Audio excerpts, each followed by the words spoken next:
Thank you, Senator Abard. Good morning, everyone. Senator Abard. How about Senator Waters? Sorry, I'm reading Senator Abard. In the absence of Senator Abard, I'll be chairing today. And good morning and welcome to Energy and Natural Resources. We're going to open up the hearing on House Bill 81. Rep. Rung is here, so I welcome, and the floor is yours when you're ready. Thank you very much, Mr. Chairman and members of the committee. For the record, my name is Representative Rosemary Rung from Hillsborough 12, which is the town of Merrimack. I passed out my testimony. I'm not going to read it, but essentially the background of this bill is that a constituent had contacted me late last summer, maybe early fall, very frustrated because of issues he's had with his propane company. And I wasn't sure if it was just a one-off situation. I use oil for home heating and wood. So I went on our community Facebook page and posted a question of my other constituents about whether this is a common practice. And the floodgates opened. And not only did I hear from Merrimack people, but I heard from people in neighboring communities too, who have run the gamut with what I consider to be unfair business practices, charging rent on a propane tank that the homeowner already owns, charging prices to remove a tank so that another company can come in and provide the propane. So what I did is I captured all of those comments and put them in this letter. And these were just the ones that people posted to me. However, the first 4 comments, or actually 5 comments, actually came from the majority members of the House Science and Tech Committee, who were extremely frustrated too with their own personal experience. So this bill would allow a study committee of, I think it's generally in the bill, but I'm hoping there would be representatives from Commerce as well, Commerce Committee, that can really look and understand if this is a prevalence issue with these practices and if there should be a legislative remedy.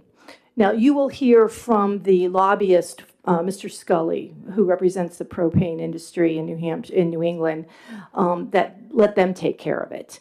And there's only one offender. But the problem with this is that the major offender has the largest market share. It's AmeriGas. And they have an F rating with the Better Business Bureau. They're being sued from the state of Florida to Wyoming. The state of Michigan is on their 2nd lawsuit with the company. So I don't think this committee should consider leaving it up to the fox to guard the chicken coop. I think it's really, we have to work with our constituents and among ourselves with our history in working with energy companies and with business practices to be able to find a way where we can protect our constituents and ensure that their rights are considered when they're engaging with propane companies. Propane is a heating source. I was surprised how many people rely on propane to heat their homes. And so it's nothing that we should be casual about, that this is a really critical issue for people when they're relying on propane for their home heating oil. So with that, I'd be happy to address any questions you have. Well, thank you for coming in. Any questions from the committee? Yeah, Senator Waters. Thanks for your testimony. And aside from the fact you certainly won't have 2 Senate members on the committee if we pass it, we'll change that to 1. When you say ancillary charges, now you mentioned the rental, but are there any other concerns that might be included under ancillary charges? Well, if you'll see in the first comment, which is the 2nd paragraph from the bottom, an example of an ancillary charge is Chairman Vos is being charged, all of a sudden he was being charged a safety fee by his company. And you would think that safety wouldn't be a breakout charge, that it would be infused with every activity of a propane company. There's fees. The biggest complaint I heard was tank rental. So any charges that don't cover the cost of the actual propane. It could be removal of a tank. I've had constituents say they were charged for a removal of a tank that they didn't even own. that the company had been renting to them. Rental charges for a tank, as I mentioned, where the homeowner already owns the tank. And many times a company will charge rent unless you show proof that you own the tank. And oftentimes when there's a purchase and sales agreement of a real estate transfer, it doesn't break out that, oh, by the way, you own the tank. And new homeowners are expected to be beholden to a contract with a propane company that they never entered into on their own. So safety charges, rental fees, removal fees are the biggest issues that I've heard from people. But like I said, a study committee would be able to flesh all of this out. Thank you. Further questions? Senator Altshuler. Good morning. Thank you, Mr. Chair. Thank you, Representative Thank Brown. you. It's nice to see you. It is, having reviewed the testimony from the House in preparation for today, it was clear that there, as you had mentioned, there's one particular company that is the largest offender of all manners of issues around propane tank installation, delivery, maintenance, ancillary charges, so on and so forth. Is it appropriate to hold the entire state's industry accountable, though, for AmeriGas's transgressions? Thank you very much for the Yeah. question, Senator. For those companies that work honestly and responsibly to their customers, this isn't going to affect them at all. And I don't even know if there will be a legislative remedy coming out of this study committee. I've heard so many complaints that I think it's worth the legislature looking into this. So it won't affect those operators that are responsible. But for those that aren't, this will put some guardrails on their practices to ensure that they don't exploit and manipulate and take advantage of customers. Follow up? Sure. Thank you. Thank you very much. And my second question is two-part. There is an investigation, I understand, or there are complaints issued with the AG's office. So my first question is the AG launching an investigation? And secondly, is the Office of the Consumer Advocate involved with following up on AmeriGas issues? I can't answer that question. I've had a few calls into them and I haven't had a response, but I would expect the study committee would engage with them.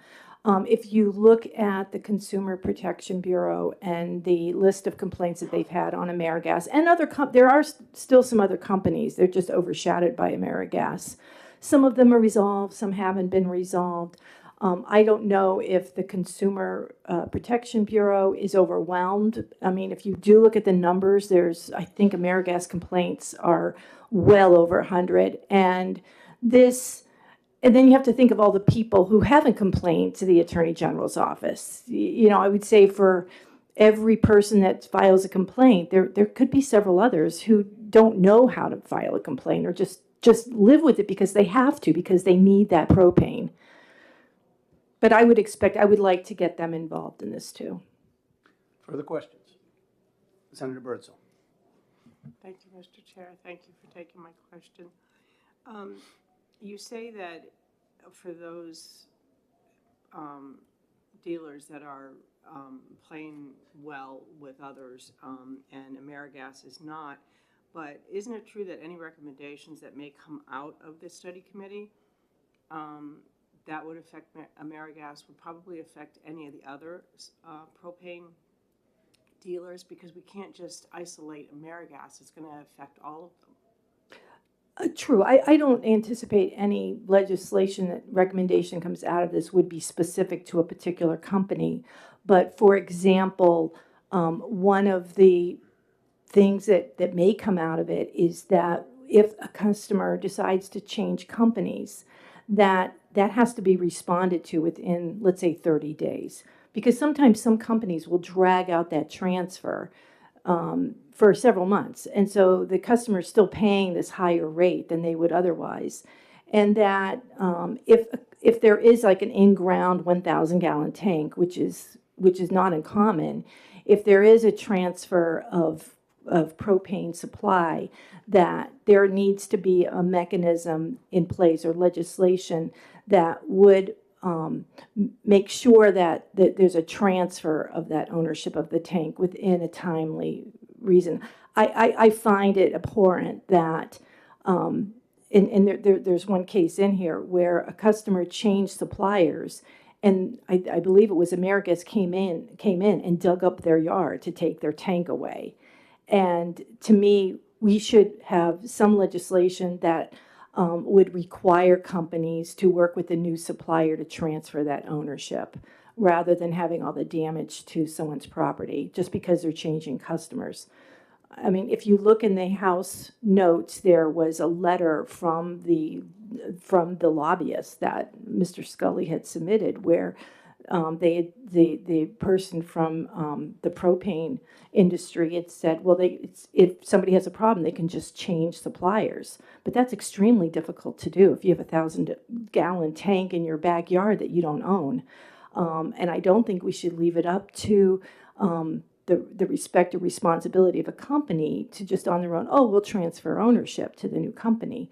I think that it shouldn't just be up to, it shouldn't be an option. It should be like you have to transfer ownership if these conditions are met. I think leaving somebody up to having their backyard or front yard dug up just because they want to get a lower price on propane doesn't seem fair. It's not something we should expect Granite Staters to manage. Further questions? Yeah, if I may, Mr. Senator Chairman. Waters. I'm actually following up on a question that the chair was curious about. And it looks to me in state statute that what we regulate at this point in time related to propane is the fire and safety and installation and the qualifications of the installers. But we don't regulate otherwise the kind of commercial activities you're describing. That's Yes. accurate in my brief review of RSAs. Yeah, that was my experience too when I was doing research. There is more regulation on storage, industrial transfer, transportation, but nothing on the commerce with, between a customer and a company. Yeah, well, thank you. I'm sure we'll hear from others perhaps if that's accurate, but I'm just curious in terms of this, what role the state is taking in regulation of a given industry. So thank you. Okay, thank you. Further questions? Seeing none? Thank for you very coming in much. today. Appreciate it. Well, Bob Scully, since you were mentioned, I guess we'll put you up next.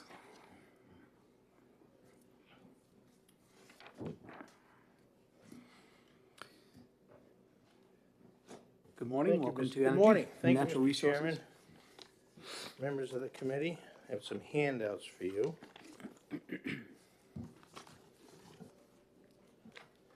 Thank you for the opportunity to speak here today in opposition to House Bill 81. Just a few comments on this bill in the House, as referenced by Representative Rosemary Rung on where the majority position was. So a little bit of history here. And if you did go over the testimony and what took place that day, I would say to you that the high percentage of that hearing that day was all based on AmeriGas. I truly believe that if AmeriGas didn't have these problems, we would not be here today. Also, just to let you know, the paperwork that I just passed out, Leslie Anderson is the president of Propane Gas Association of New England. She is not able to be here today because she's out looking at colleges with one of her children. I have with me 3 representatives from propane dealers in the state of New Hampshire. I've asked them to speak briefly on how they conduct their business in New Hampshire. So if you have a technical question, I'd ask you to kindly direct it to them so they can get it right.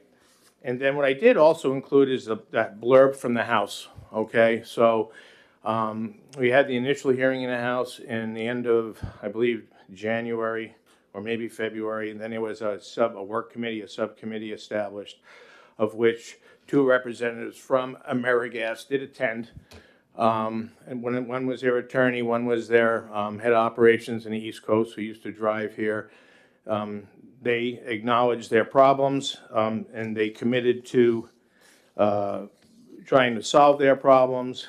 And so my update for you, let me try and find out where I put my list.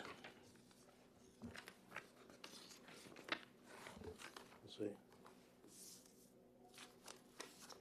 I'm sorry, I think I might have. Oh, here I go. I got it. I apologize.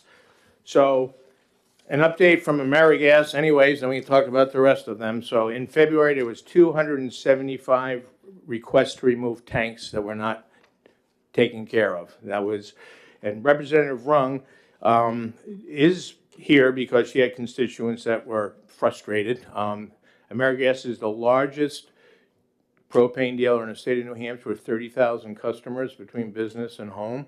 They're the largest nationally. So they are now down from 275 tanks to be removed down to 90. Of the 90 that are left to be removed, 24 are inaccessible due to snow right now. 48 are new requests since March 6th. So they've removed 233 tanks. They hired an outside vendor after the subcommittee meeting to try to get their act together. So I don't, just telling you they earned their stripe. And they've also transferred customer service agents to the 603 code, so when people call up trying to get assistance, they get a better response. So they came, and the reason I did not invite them here today is in that subcommittee meeting, it was about an hour, probably 50 minutes, was with them in a chair. And we didn't get the real message out for the rest of the representatives we have for the 30-plus dealers in New Hampshire that I believe do it right. If there's a complaint that goes to the Attorney General's office in the state of New Hampshire, they actually send the complaint to Propane Gas Association of New England to help solve the problem. That used to be Joe Rose, who's retired. It's now Leslie Anderson. And if the association cannot fix that problem, then they send it back to the Attorney General's office. So when the state gets a complaint there, they actually send it to Propane Gas Association of New England to help fix it. And that very specifically is Leslie Anderson. And I'm sorry she can't be here today. So in relationship to some of these charges that we talked about, it was talked about this much in the hearing. I mean, very little bit. But I would say to you, you know, there's business practices in place that solve these problems today. You can move your deal from one dealer to another, and if you need assistance, we'll help you do that. So I'm here to ask you to not support HB 81 and to kindly listen to the three gentlemen behind me, and any technical questions I think they'd be best able to answer. Thank you, Mr. Chairman. Thank you for your testimony. So you touched on a couple of points that I guess I'll ask you one. Obviously there was an issue with AmeriGas. They were having a problem. Yes, sir. Were any of those complaints about AmeriGas forwarded to the propane board to try and have some resolution? Not that I'm aware of. Okay. So I guess I was talking about the process that you kind of outlined at the Department of Justice. I wish Leslie was here so she can answer that. I'm not aware. She might have. Fair enough. One of the comments that I will make, we don't know, in addition to those complaints, we were told there was 111 complaints that were in the Attorney General's office, but we don't know very specifically what they were, the scope of the complaint, or the period of time that those complaints were filed over there. So, I mean, if you have a customer that's charged a late fee for not paying, they might complain. If they don't like the price this year from last year, they might complain. I'm sure there was some very valid complaints there, but we don't know what they were because they were never clarified. Do you know if the Department of Justice acted on any of the complaints with AmeriGas directly? I do not. Okay, fair enough. Further questions? Senator Altshuler. Thank you, Mr. Chair. Thank you, Mr. Scully, for taking my question. Sure. I just want to dial back to something you just said in testimony. Sure. So you had said that the complaints about propane issues from customers go to the AG's office, and specifically Leslie Anderson's. It comes to Leslie Anderson's desk. And then you said that she bounces them back to you for resolution, and No. now I don't, could you, Let me clarify. So yeah, outline that process, if a please? complaint goes, if a complaint goes to the Attorney General's office, they will send it to the Propane Gas Association of New England to help fix. If she's not capable of meeting that person's satisfaction, then she will return them back to the Attorney General's office. Oh, yep. I think I don't, I think maybe I need you to explain it in a different way, because Okay. you just said a couple minutes ago that you were unaware of what the what the nature of the complaints were in Ms. Anderson's office. So if a complaint comes in, does she turn around and ask you to help resolve it, or does she only ask you to help resolve some of them? Could you, yeah, So I let don't me- Let understand. me try. I apologize for the confusion. In testimony in the House members were told there were 111 complaints that went from consumers to the Attorney General's office. My comments in relationship to those 111 complaints that we were told about was I do not know. They did not tell us. Were those complaints for fuel, for not removing tanks, for charges that we talked about today? I'm unaware of the length. Were they for late fees that customers were given because they didn't pay on time? Were they not valid? Were they valid? So I am unaware of those 111. I mean, it could have been for the last 30 years. It could have been for the last year. I don't know. When the Attorney General, and this is what I was told by Ms. Anderson, who's not here, I guess when one rises to a level of it needs to be addressed, I've been instructed by Ms. Anderson that they will assist in fixing that problem when it comes, if the Attorney General's office sends it to them. Senator Walsh, I'm going to ask you to just pause for a second, only because Senator Lauder has to leave for another hearing, and he has a couple of questions. So I'd like to let him get him in before he has to go. Senator Lauder? Thank you, Senator. Yeah. So we had the mention from Representative Rung about the question about who owns a tank. Yeah? And, and so I have two kind of questions related to that. If a tank is not tagged as being owned by the delivery company, how would they know who owns it? Or would the presumption be?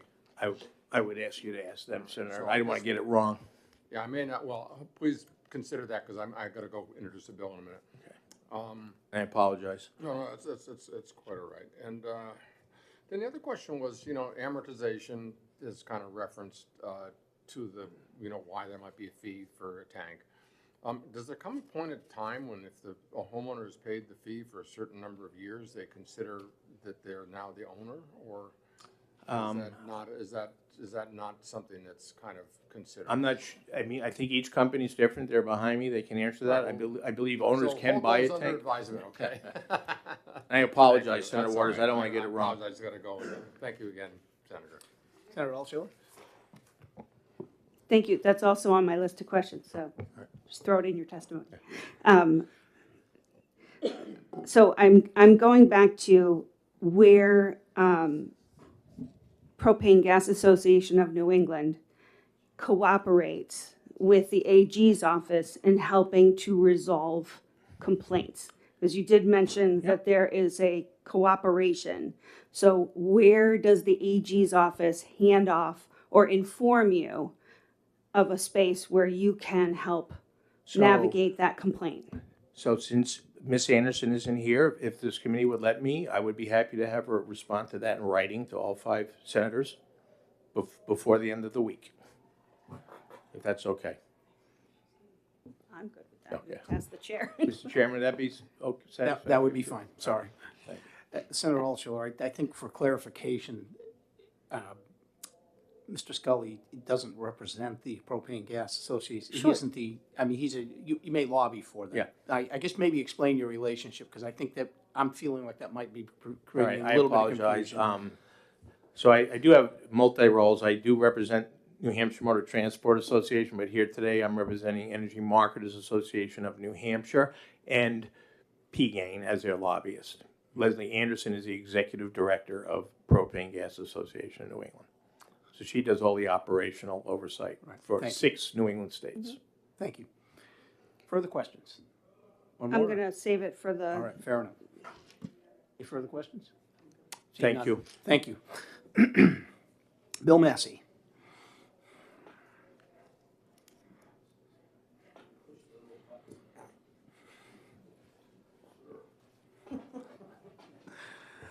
Good morning and welcome. Everybody. Thank you for your time. Would you like, do you have prepared testimony, or would you just like I'm questions? I apologize. I was waiting for the question. No, I just obviously I oppose the bill. I think for the most part we do work very well together. Eastern is a big player in the market as well, and very few complaints. We do not want to hold anybody hostage for their tank. We will swap tanks. We will sell tanks to competitors. We do sell tanks to homeowners. Not a lot, though. A lot of people don't want to own their tanks. Tanks are very expensive. The price of steel has really gone up considerably, a good 2/3 higher than it was pre-COVID. A lot of people can't afford their tanks to buy them. So a generator with minimal usage will get a rental fee, but they can't afford to buy the tank because of the cost of it, so they can afford to rent the tank. There's also a lot of maintenance that goes into tanks that if the consumer owns it, they have no way of doing that maintenance. It depends on the type of tank. There's a couple type of tank that we have. A DOT tank, a Department of Transportation level tank, and an ASME tank. The DOT tanks require inspections. Obviously, we change them out. We have a rehab facility for the tank, so that vessel is never not valuable to us because we have a rehab facility. We send it through, and it's in essence a brand new tank after the inspection. So if we rehab that tank and repurpose it, we don't have to purchase a brand new tank. So we do recycle tanks, and it saves money that way, obviously. So I just wanted to express that I do oppose this. I think for the 99 percentiles of company, they work well together. There are a few that do not. Bill, could you do one thing for me? Just state your name and what company you're representing. Sure, I'm sorry. That's okay. Bill Massey from Eastern Propane and All Oil. right. Thank you for those, so we can have it on the record. Yeah, I'm obviously not familiar with this. That's so okay. I apologize. No worries. So I guess we'll, a couple of questions that I know Senator Altshuler will have some for you, and I think you've probably heard some of what was asked from Senator Waters as well. And Yes. are there like best management practice guidelines that you guys follow when you're doing business with customers as far related to propane gas? As far as, Well, just guidelines that in general, all business, all of the, like in agriculture, we have, best management practices that are put out from the Department of Agriculture. These are guidelines that we generally adhere to. I just was Sure. curious if you had some things like that in the We propane do. gas industry as well. we do, I can only speak for Eastern. I've worked there for 38 years. It's been the only place I've worked. But we never want to hold a customer hostage because there's a good opportunity for us to get that customer back. We pride ourselves on our service, our value, and a lot of times we do get the customer back. So there's no incentive for us to not treat that customer right. Business is business, as they say, and we do try to keep everybody happy, but that's not possible. There's a lot of service that goes into it, et cetera. It's not just the tanks. There's a lot that goes into business, as I'm sure you're aware. But we do try to treat every customer the right way, never hold them hostage, fair pricing, fair business. It's just, that's what we do. And I'm sure my counterparts will say the same thing. You won't grow because, well, we know that the number one company is losing customers so quickly because of the way they're treating people. And the market plays out to that. We have more than our share of business coming in that we can handle. I'm sure they do as well. AmeriGas is the biggest in the state, but not for long, quite honestly, because of the way they're doing business. Most companies do not do business that way by any stretch. If you call up with a concern, we take care of it. If you go to the Attorney General, it goes to Leslie, and Leslie will call us. We will take care of it. We do what we need to do to satisfy that customer, within reason, obviously, you know, but trading tanks, swapping tanks, selling tanks, it's all stuff we do on a normal business day, just because that's the fair thing to do, honestly. So you heard Representative Rung's testimony about the, fees that were being charged that Right. some folks are having objection to. Is it any thing you want to tell the committee about the fee structure and things that, perhaps the regulations that you have about fees you can charge, and just anything you want to add there for comments? Sure. We decide to put our fees into our cost of propane for the customers. We do charge a tank rental for low usage customers. Again, the cost of steel, the maintenance, the repairs.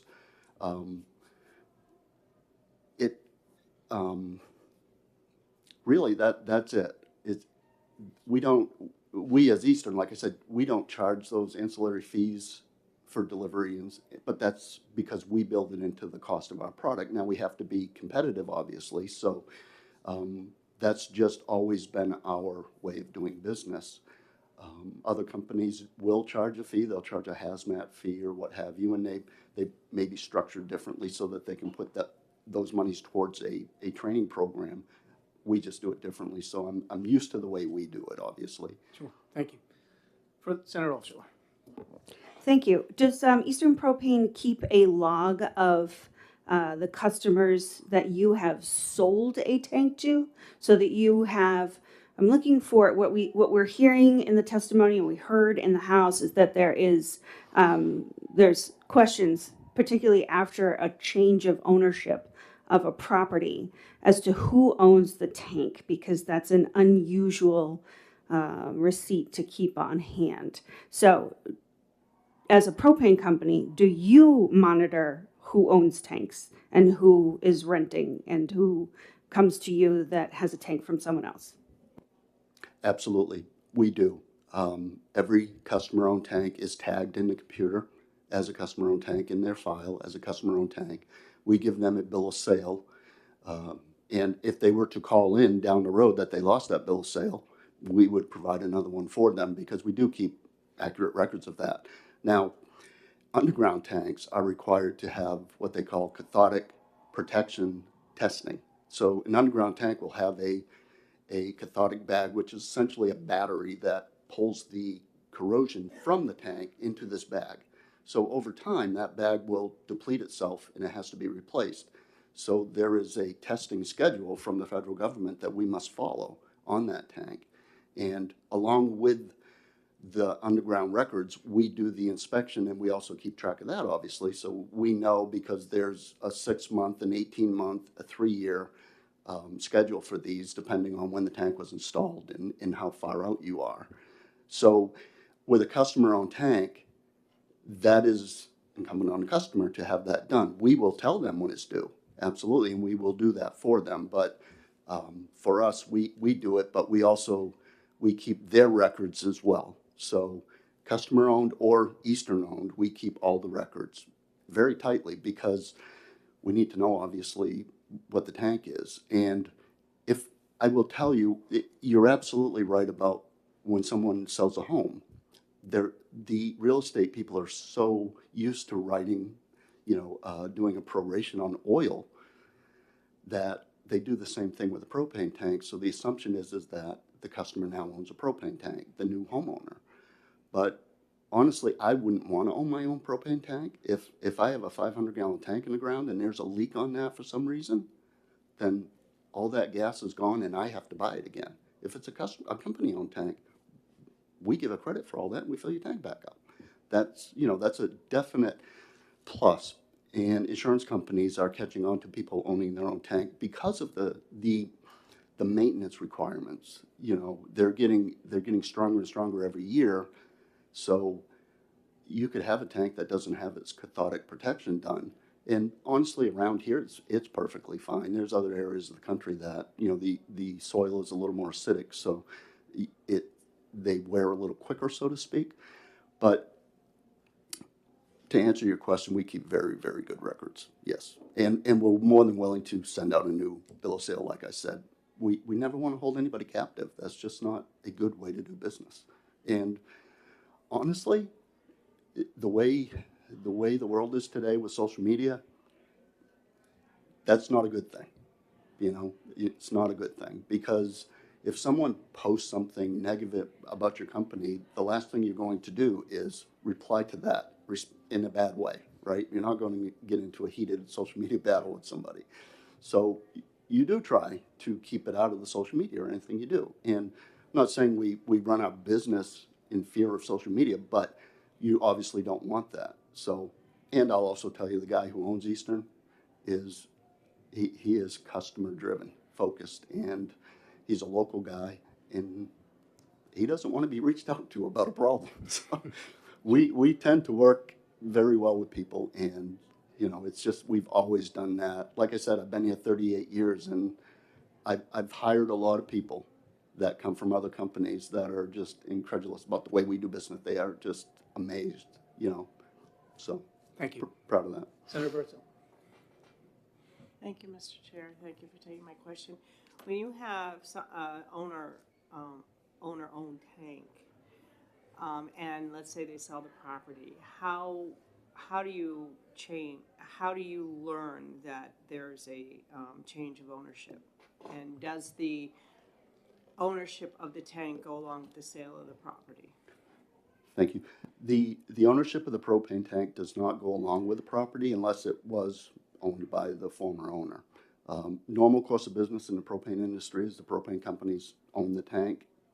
It's really rare for somebody to buy their tank just because of the cost of the steel, quite honestly.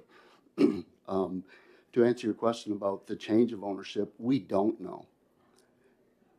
But eventually somebody will call in, because either they'll need a delivery or they'll run out of product because they were on will call when they sold the house. They call in and say, oh, I don't want any more deliveries, and the new owner hasn't called in.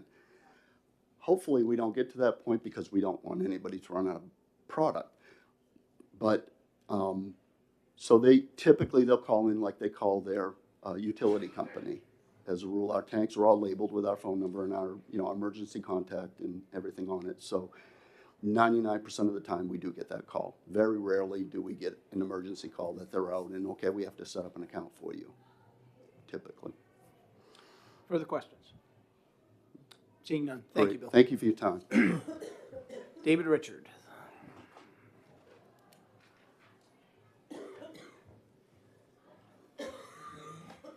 Good morning. Good morning. I'm David Richard with DF Richard NG in Dover, New Hampshire. Do you have testimony for us? Would you just like questions? What would you prefer? Obviously, I'm opposing this bill also, but to echo what Bill was talking about, we're all three of us are family-owned companies. We've been in business since 1932. We all work in tight-knit communities, so it's not in our interest to treat customers that way either. So it's all, we try to be good stewards to our the communities that we work in, so it's just a give and take relationship. It doesn't do us any good to treat customers in ill will. Thank you. So you've kind of heard the line of questioning from, with the previous people testifying. Is there any of those questions that you'd like to respond to before I open it up to the committee? Yeah, so our business practice is that we don't have any rental fees. We have one usage fee that's mostly for generator accounts that they don't use a lot of propane. We could go 3 years between deliveries. And just to also go along with what Bill was saying, the price of steel has gone up threefold in the last 2 years, so we have to compensate for that somehow. We just started doing the usage fees just a year ago just to compensate for that. But it's something that we really tried to pride ourselves on when we meet with a potential new customer or a new scenario, that we try to size the tank appropriately so we do not get into that situation. Awesome. Questions from the committee? Senator Altshuler. Thank you, Mr. Chair. Thank you, Mr. Richard, for taking my question. This bill is for a study committee. It sounds like from the testimony in the House and the testimony here that there's really, that these companies, you and your colleagues who have shown up today, have business practices that do not spur lots of complaints. Right. So if this study committee were to come into fruition, it probably wouldn't affect you in any significant way? Or where's the opposition if this study committee is actually going to end up digging into some of the inappropriate business practices of one of your competitors? It won't affect us, but we really pride ourselves as an industry to police ourselves. And you know, if a company isn't being responsive to their customer, it allows us to, through the process of competition in the market, a customer will call us and express to come on board with us, that we would go out and do an inspection of the tank, and then we would guide them through the whole process. And at that point, if everything goes through, we would do an inventory of their equipment and their tank, and we would approach the said company to purchase the tank off of them, and they would provide us with an invoice, and we would purchase that, and so it would still be a company-owned tank, but they would transfer the customer to our company instead of the past company. And it's very seamless most of the time, except for a few companies that are known to be difficult. So are there any areas of the state that you feel customers don't have an option to have competition? So where there would mainly kind of be only one supplier that they would have a choice to deal with. Are you aware of any areas in the state that exists? No. Okay, so there's multiple opportunities in most communities or most customers Absolutely. to move to a different company if they are unhappy with their current supplier. Again, echoing what Bill said, we don't want to hold our customers prisoner either. So, because sometimes they come back at some point, and we like that flow of the ebb and flow of the business cycle with customers, and we really try to treat people accordingly so that we have that opportunity again if we make mistakes. Thank you. Further questions? Senator Altshuler. Thank you, Mr. Chair. A same question that I had for Mr. Massey. Does your company keep a catalog of tanks that are owned by your customers or owned by you, so that if there is a transfer of property, that can be readily known? Yes, we do with both scenarios. We have obviously an inventory of our customer or company-owned, and we also have an inventory of the tanks that we sell our customers, and we provide an invoice to them. And say, for instance, they would to sell the property and whatnot, we would provide that to the new owner of the house.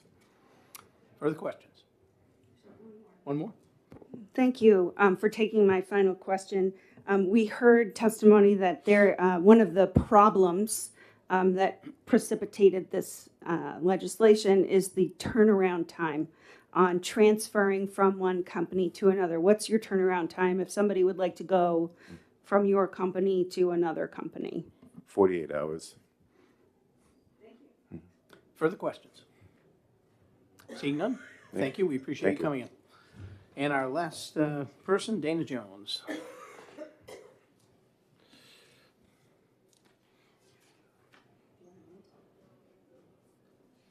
Good morning and welcome. Good morning. Hi. My name is Dana Jones. I'm with White Mountain Oil and Propane in North Conway, New Hampshire.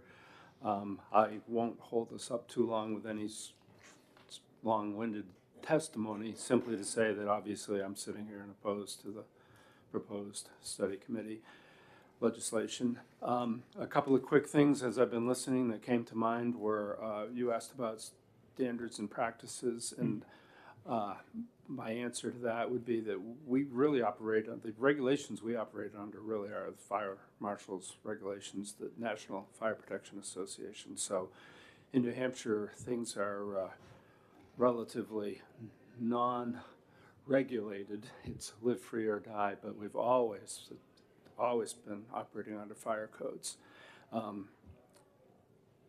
The other thing that came to mind that I think I would share as far as tank ownership and trading tanks, tanks have a serial number. It's like a VIN on a car. So you asked if there was a customer-owned tank and how could we find out? We can search by serial numbers. We trade information by serial numbers. And it's been said over and over, but there's 3 of us here, but there's 17 propane companies that reach into my little territory, and I imagine there's 30-something propane companies in New Hampshire, and we all get along as far as communication. AmeriGas, we used to they've had some real problems lately, but they've promised to fix those problems. But we trade tanks back and forth, we sell tanks back and forth. I do emails every day, and one of my emails yesterday was I lost an account to Bill, who testified earlier. And it was done with a couple of emails between me and their service manager, and I don't think requires your departments, your legislator to get involved in legislative things that are being handled with safety codes and industry practices. Thank you. We appreciate that. Glad to see you all get along well enough to, we don't have to break up any fistfights and. No, I think the message has been pretty loud and clear to us that the propane community is doing a good job of policing itself. While there may be issues at times, it certainly sounds like you all are there to take care of them and be responsive, and free market principles are kind of governing what you're doing. So, any questions from the committee? Senator Waters, he got back just in time. Thank you, Mr. Chairman, and thanks for taking the time to be here today. Could you see the potential for the association and you all getting together on some enhanced consumer notification about the potential fees and also about tank ownership and about those kinds of processes that maybe might help avoid some of these questions in the future? I think it's a valid suggestion. I think if Leslie Anderson was here, not to make that apology again, the director of the Propane and Gas Association of New England, when we left the previous hearing that I was at, she was committing to doing some consumer communication. We get a little, I mean, we all have, when a customer signs up, there's all sorts of disclaimers and notifications about the different things, and we all assume that, oh, sure, they must know that they own the tank or this or that, and that's a little arrogant probably on our part, and I think we communicate as a company with our website and our newsletters and everything, but I think there's certainly some impetus here to communicate better as an industry. It's obvious that people don't always know if they own their tank or whatever. What's clear to me is mud to you, so I think we've learned a little bit in that regard. Well, sometimes the good thing about legislation is it doesn't necessarily always require action from the legislature, but what it does do is bring, these types of issues to light, and I'm certainly thankful that all of you are here and listening and responding accordingly. Any further questions? If I may ask, Mr. Chairman, was there an answer to my previous question about if there's identification on a tank of the ownership? There was, but if you'd like to Okay. explain again, go ahead for the benefit of Senator Waters, if you'd like to respond to that. Well, for the most part, there is a name on the tank, but if there's not, we research by that serial number. So every tank has this, even if it doesn't have a sticker or the sticker's faded or fallen off, there's a serial number. And I mean, my practice has always been, I call the other companies around town. Is this your tank? Is this your tank? If it's a customer-owned tank, you did miss that there's always a bill of sale to the customer. So if we sold the tank to a customer, we would provide a bill of sale, and they'd have that, and we keep a record of that. All the companies keep records of customer-owned tanks. So if a customer reached out to you, or a potential customer, and said, I have a tank in my yard, I don't know who owns it, there's no stickers on it, but here, you'd ask them for the serial number, and you could look it up and go from there. Would your company provide that assistance to a customer, to a potential customer? To a potential customer, we would search all the companies around us. We would search our own records. Okay. We'd ask for a bill of sale if it was a customer-owned tank. Thank you. Further questions? Thanks. Seeing none, we thank you for coming in. Appreciate it. Thank you. Thank you all. That is all that I have signed up. Is there anyone else who wishes to speak on House Bill 81? Seeing none, I'm going to close the hearing. Next, we'll open up the hearing on House Bill 214. And I see Representative Rung is still here. And eager and willing to present the bill. Thank you. And I do want to thank the committee for the convenience of having both of my bills come before you on the same day. House Bill 214 came about, for the record, my name is Rosemary Rung. I'm state representative for Hillsborough 12, which is the town of Merrimack. This bill came about during discussion regarding another bill that went before the House Resources, Recreation and Development Committee last year. I offered to sponsor it, to bring it forward at the request of the Department of Environmental Services. And Ted Deers is here from that department, and he'll be able to answer any questions you have. Thank you. Okay. Any questions? Seeing none? Okay, I appreciate thank you coming in. Ted, come on up.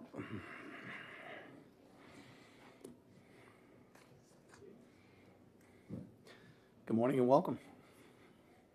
Thank you, Senator. Good morning. My name is Ted Deers, and I'm the Assistant Director of the Water Division at the New Hampshire Department of Environmental Services. And thank you for allowing me to be here, and thank you to Representative Rung for introducing this bill. It's a pretty straightforward bill. This came out, as Representative Rung mentioned, came out of a House bill last year, and that bill was ultimately ITL'd. However, late in the session, in the discussions about that bill, this idea that somehow this language that was sort of stuck in this part of our Designated Rivers Act was really no longer necessary, and was really kind of an archaic relic of the origination of the program. So very quickly, the Rivers Management Protection Program has been around since 1988. There are 19 rivers which have entered into the program. Basically, the way it works is a community will nominate its river. They do a whole bunch of research on the values people place upon that river, why it's special, what's about it. It goes through a whole process of DES and then goes to the legislature to be voted in as a designated river. The Designated River Program affords those rivers some additional protections, things like landfills and other things, ash disposal along the shore. It also brings in the in-stream flow program, so we begin to look at what's the water that's needed to support both humans and critters. And it also creates a local advisory committee, which serves as the eyes and ears for the river. They have a role in permitting, a review of permits. They also have, as I mentioned, really DES depends on them to look at what's going on in their river systems. So that's basically the program. In 1990, the first 5 rivers entered the program. The Lower Merrimack was one of those. At that time, there was a lot of concern about drinking water. Sort of mirrors today. So at the time, people were concerned that we would be sort of sucking the river dry.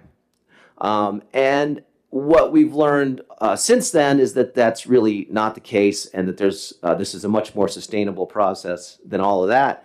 But there was this concern. In order to get the river into the designation program, they put this limitation that said that the Pennachuck Waterworks could not take more than 30 million gallons. Since that time, the programs around protection of surface waters have developed significantly. They're much more sophisticated. We have an in-stream flow program. We understand a lot more also about how water kind of moves in and out of the Merrimack Basin.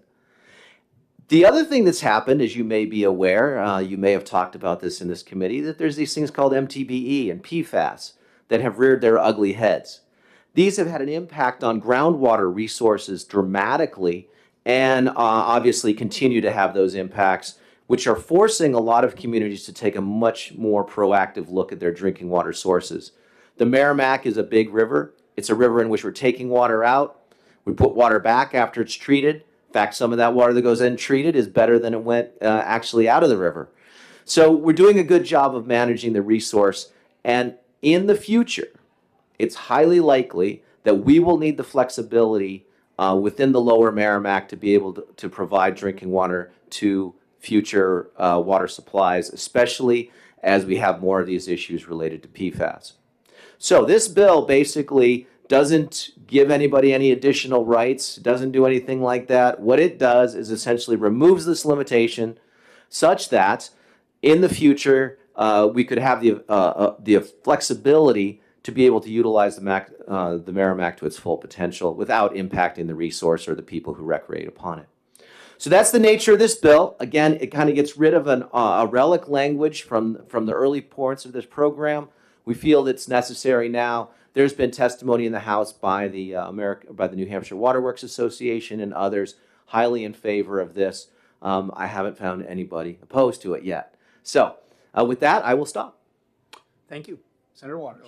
Go ahead, Senator Burns. Oh, Senator Bertzel, I'm sorry. I saw Senator Waters first. But Go ahead. One, two.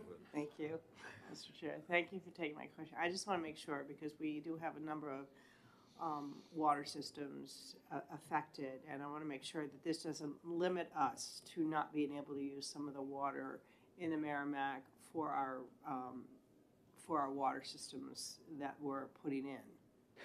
Thank you for the question, Senator. I think, in fact, it enables us to be able to utilize the Merrimack in the ways that we may want to in the future. Thank you. Senator Waters. Thank you, Mr. Chairman. Thanks, Ted. So, I'm glad we did the inflow work, and so I think we're pretty well protected, but this is just kind of as much as anything for the record, so that if we enter a period of drought, the existing regulations because of what we've established as the regulatory program here would let you turn the spigot down if the withdrawals are over 30 million to Pennacook or whoever. Right, we could turn the spigot down if we need to. Thank you, Senator. I think that's a really good point. What would happen is that we're nowhere near that today. No, but So in the future, as new water supplies became permitted, and they have to go through a statewide permitting process, those kinds of limitation would be placed on them at that time. So let's assume that there was a new 15 million gallon withdrawal from the Merrimack. That would go through a whole process where we would look at exactly that question. And we've done this in other places. We recently did this in Dover on the Bellamy River, where under certain flow conditions, they do in fact have to ratchet down to meet the flow requirements of critters and people within the system. and UNH gets thirsty. UNH does get thirsty. If I may ask another question. Wasn't gonna say that. Peter, I guess. I don't know.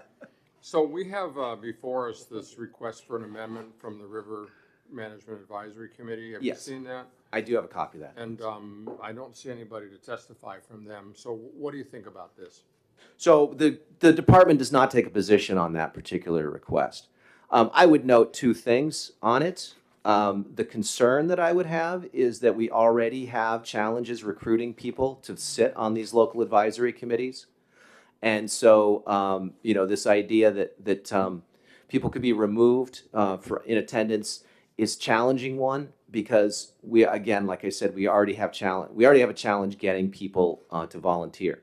That said, this was, as you are well aware from across the state, is that a lot of the folks who volunteer for these important committees, have some challenges during the winter because of weather. They have mobility challenges. There are other things that go on. And so, I think that this is one aspect that does need to be thought about, I think, at some point in the future, about how do you actually figure out how to make effective quorums on these kinds of committees, because it is challenging, especially for some of the older volunteers, to get out. There may be in the future, that this is not related to this particular bill, but in the future, maybe thinking a little bit about how do you utilize online resources or other kinds of resources in order to maintain quorum when you have that sort of activity. If I may just interrupt, isn't Sure. the point here that this is just a three-person board, right? Right. And they can't, if one person doesn't show up for a long time, they don't have a quorum. No, this is a much larger than a three-person board. All right. Excuse me, I misspoke. This could have, it didn't depends on the understand that. community. It could have a minimum of, I think the minimum it could have is around 5 or 6. Oh, I see, I've misread that. And the maximum it could have would be on the order of 20 people. right. So, I don't, the challenge, again, it's a challenge of trying to get active participation from communities. I understand where this is coming from. I'm just not sure it's exactly the right way to do it. Well, it does say, if a representative has 3 or more sequential unexcused absences, or if a representative is not present for 70% or more of meetings, then they'd have to petition and give notice to the nominee. I mean, there's a lot of chances for that person to show up, but whatever. I just wanted to ask, because nobody else Sure. here. So Yep. thank you. No, That's all I absolutely. need to know. So I have one question. Nothing that we're changing in this bill will have any effect on the agricultural entities that are along that watershed area about the water withdrawals that they're currently using? That's a great question. Thank you, Senator. It does not. Right now, agricultural users register the same as other water users. If you use more than 20,000 gallons a day or 600,000 gallons in a month, you register with our water use registry. Most of the agricultural users are seasonal, and they do register a few months out of the year, the ones that actually meet those qualifications. Most of those are existing uses. They don't have to go through some new permitting process unless they want to vastly expand what it is that they'd like to do. So this doesn't have an effect on agricultural use of the river at this point. Thank you. Further questions? Seeing none? Great. Appreciate you coming in. Thank you very much. I have no one else signed up. Anybody else that would like to speak on House Bill 214? Seeing none, we will close the hearing. Well, that is all we have on our agenda today for the committee members. We're not going to exec because we're in the absence of our chair, so I think our business is completed for the day. Thank you all for coming in. Once